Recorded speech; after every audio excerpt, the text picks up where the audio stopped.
Saudara, mari kita membaca dalam 2 Petrus 1 ayat 3 sampai 7. 2 Petrus pasal 1 ayat 3 sampai 7. Dari sini kita melihat apa yang perlu kita kejar.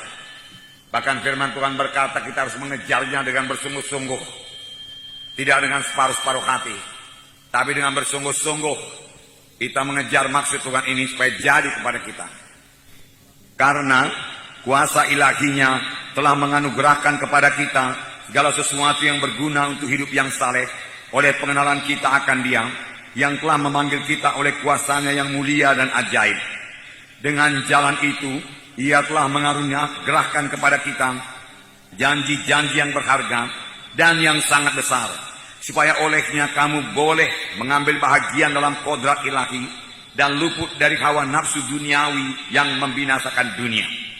Justru karena itu kamu harus dengan sungguh-sungguh berusaha untuk menambahkan kepada imanmu kebajikan, dan kepada kebajikan pengetahuan, dan kepada pengetahuan penguasaan diri, dan kepada penguasaan diri ketekunan, dan kepada ketekunan kesalehan, dan kepada kesalehan kasih akan saudara-saudara, dan kepada kasih akan saudara-saudara, kasih akan semua orang. Jadi inilah yang dikehendaki Tuhan, supaya kita capai. Semua kita bisa mencapainya.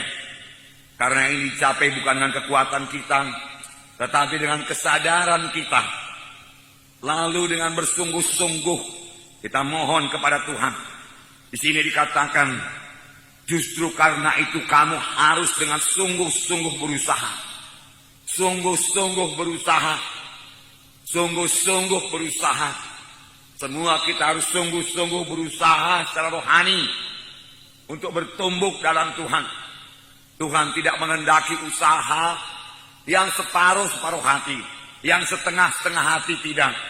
Tetapi Tuhan minta kita supaya kita semua bersungguh-sungguh berusaha untuk bertumbuh dalam Tuhan, untuk mencapai apa yang dikatakan Tuhan tadi, supaya bertambah-tambah dalam iman, bersungguh-sungguh berusaha supaya iman kita itu bertambah lagi dengan kebajikan atau kebaikan. Kita harus bersungguh-sungguh berusaha. Jadi ada bahagian kita.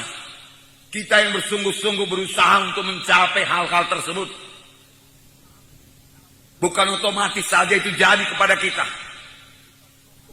Dengan kata lain, kalau kita tidak bersungguh-sungguh berusaha, apa yang dituliskan ini, hal-hal yang dikatakan Tuhan ini tidak jadi kepada kita.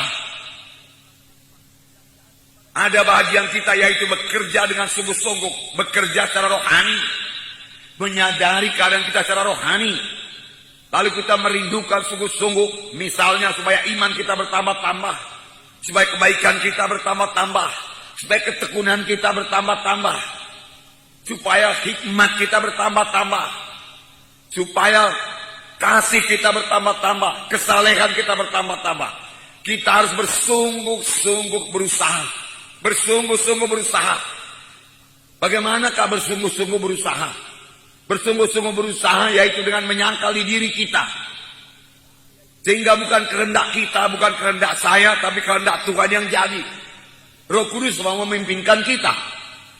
Di sini ayat 3 tadi berkata, karena kuasa ilahinya telah menganugerahkan kepada kita segala sesuatu yang berguna bagi hidup yang saleh. Kuasa ilahinya telah menganugerahkan kepada kita segala sesuatu yang perlu untuk hidup yang saleh. Apakah yang telah dikaruniakan Tuhan kepada kita? Mari kita lihat supaya kita bersyukur kepada Tuhan. Apakah yang telah menjadi milik saudara setelah saudara mengikut Tuhan? Kuasa ilahinya telah mengaruniakan kepada kita segala sesuatu untuk hidup beribadah kepada Tuhan, untuk bisa hidup suci, untuk bisa berdoa. Apakah yang dikaruniakan Tuhan? Yang pertama tentu saja keselamatan jiwa.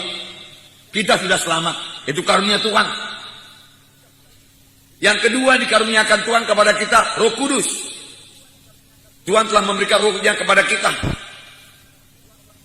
Tuhan berkata, aku memberikan kepadamu penolong yang lain yang akan menyertai kamu selama-lamanya. Seorang penolong yang lain yang akan menyertai kamu selama-lamanya, yaitu Roh kebenaran. Dunia tidak dapat menerima dia, sebab dunia tidak melihat dia dan tidak mengenal dia. Tetapi kamu mengenal dia, sebab ia menyertai kamu dan akan diam dalam kamu.